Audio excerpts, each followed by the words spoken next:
Today, we are diving into a technique that could honestly change the way you think and speak, especially when you're under pressure. You know what I'm talking about, right?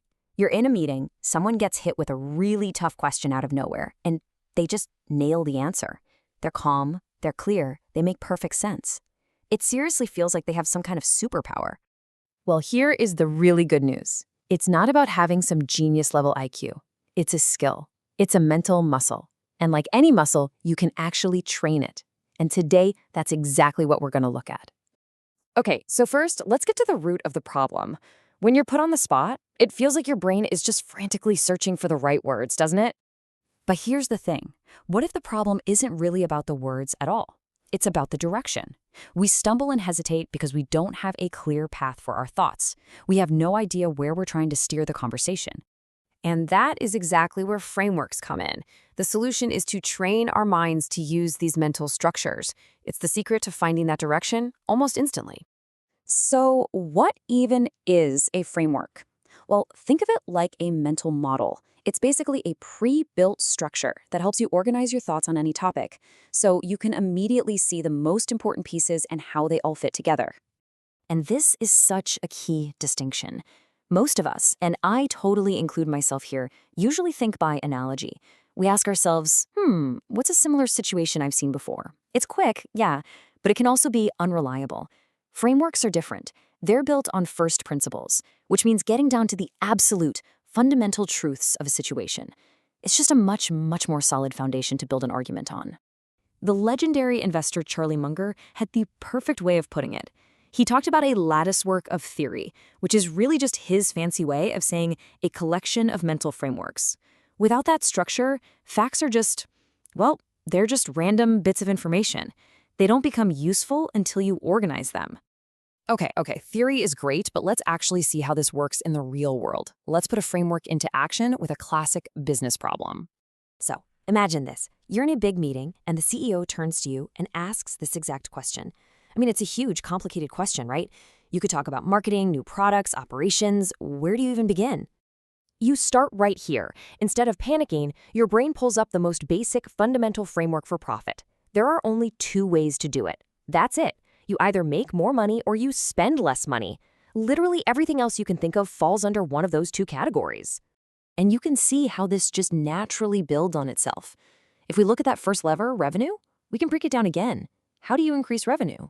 Well, fundamentally, there are only two ways. You charge more for what you sell, or you sell more of it. And you do the exact same thing for the other side of the equation. Costs can be broken down into fixed costs, things like rent that don't change, and marginal costs, the cost to make just one more thing. By having this simple structure, you can methodically walk through the entire problem in just a few seconds. And get this isn't just some clever thought exercise. The top consulting firms in the world literally charge companies millions of dollars to apply these exact same simple frameworks to their problems. That's how incredibly powerful this way of thinking is. All right, so you're probably thinking, how do I get some of these?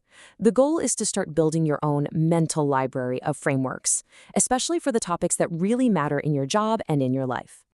And there are two main ways to build this library.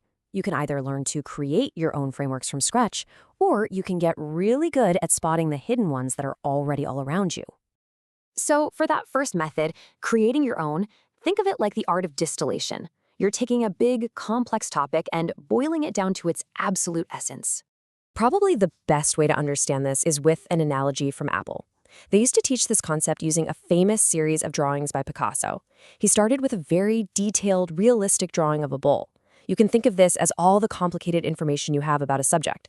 But then, in each new drawing, he started systematically stripping away the details. He got rid of the shading, the extra lines, the texture. He was constantly asking, what is the absolute core essence of bull? Until finally, at the very end, he was left with just a few simple, elegant lines. You can still instantly tell it's a bull, but all the complexity is gone. It's just the core idea. And that right there, that's your framework.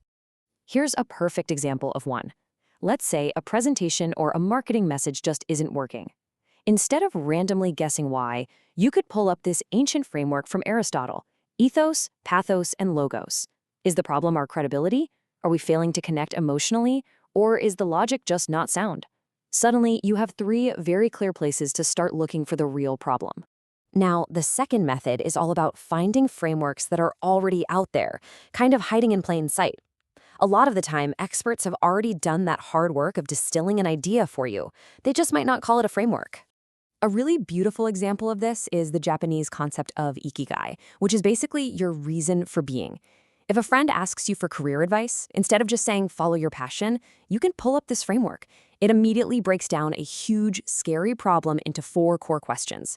It gives both of you an instant structure for a much better conversation. So this really brings us to the big takeaway here. When you start building and collecting these mental models, you're not just memorizing a bunch of facts. You're actually developing an entirely new way to think. And this is the key. Thinking fast isn't about having a better memory or knowing more trivia. It's about having a better mental filing system. It's about organizing what you already know so you can pull it up the exact second you need it.